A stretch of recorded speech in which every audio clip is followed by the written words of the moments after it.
Bonsoir à toutes et à tous. Quand on m'a demandé d'intervenir ce soir pour le sujet des futurs des talents, je me suis demandé par où commencer, tant le sujet est vaste. Et je me suis dit que le plus simple était sans doute de vous parler de mon propre parcours.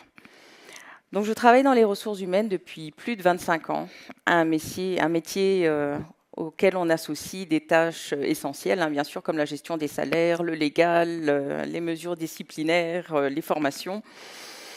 Mais dès le début de ma carrière, j'ai toujours eu besoin d'aller voir les équipes, d'aller sur le terrain, d'écouter ce qu'elles avaient à dire, d'entendre tout ce qui ne rentre pas dans un tableau de suivi ou dans une procédure. Alors je me souviens encore de ma direction à l'époque qui me disait on n'a pas le temps d'aller sur le chantier, on n'a pas le temps d'aller écouter les équipes, il faut qu'on avance sur nos procédures. Mais pour moi, l'écoute n'a jamais été une perte de temps. C'était une manière de comprendre l'entreprise autrement. Alors quand il y a un petit peu plus de 2 ans, j'ai été contactée pour intégrer Fisher Panelux et mettre en place un service talent management qui était orienté vers l'humain, j'ai dit banco. C'était exactement ce qui faisait du sens pour moi. Et donc aujourd'hui, cette thématique qu'on aborde, elle ne se résume pas seulement à recruter de nouveaux profils ou à intégrer de nouveaux outils, mais c'est surtout de se poser la question comment faire évoluer l'entreprise aujourd'hui sans perdre le lien avec les femmes et les hommes qui la font vivre au quotidien. Alors quand on parle de Fisher, on pense automatiquement aux points de vente, aux poches aux pommes, aux croissants pralinés. Quand on parle de Panelux, on nous associe spontanément à la boulangerie et aux équipes de production. Mais dans les coulisses de cette entreprise familiale, il y a une diversité de métiers. Donc, il y a les métiers donc, de boulangerie, pâtisserie, bien sûr, de cuisine, mais également tous les métiers de flux, comme l'emballage, la supply chain et la logistique, et toutes les fonctions support donc, qui viennent appuyer les équipes au quotidien. Donc, une entreprise avec énormément de talents qui ont donc des réalités différentes. Parce que la réalité du boulanger qui se lève tôt le matin n'est pas la même chose qu'une fonction support. Les contraintes des boutiques qui sont ouvertes le week-end ne sont pas les mêmes non plus qu'un service administratif.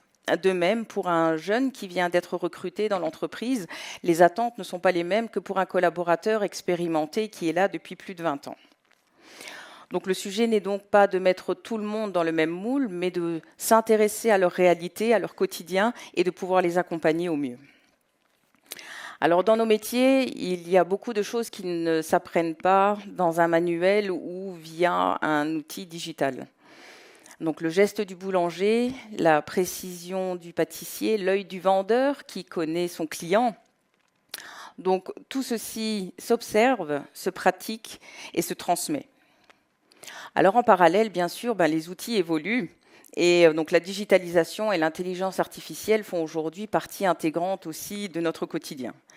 Donc chez Fisher, dans nos points de vente, nous avons intégré l'intelligence artificielle.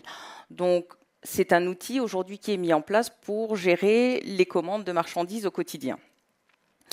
Alors cet outil se base sur les vacances scolaires, sur la météo, sur une analyse des ventes des années précédentes, sur les tendances de consommation actuelles. Et donc cet outil va nous donner une information.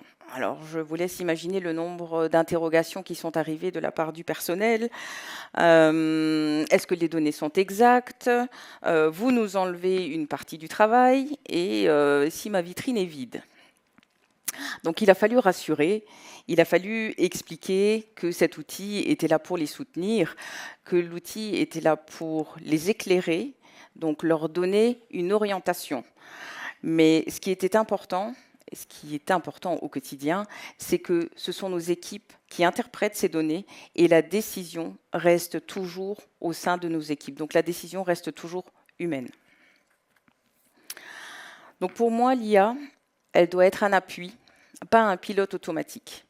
Elle doit renforcer le rôle des équipes au quotidien, mais pas les déposséder de leur savoir-faire. Et finalement, si l'IA est bien utilisée, elle peut nous aider à retrouver ce qui nous manque cruellement, Du temps. Du temps pour la communication, du temps pour l'écoute, du temps pour la transmission, du temps pour la reconnaissance. Donc le futur des talents, c'est donc cet équilibre à construire chaque jour. Donc préserver nos savoir-faire parce qu'ils sont notre histoire et notre identité, intégrer les outils digitaux parce qu'ils nous permettent de mieux décider et accompagner nos managers parce que ce sont eux les relais humains de cette transformation.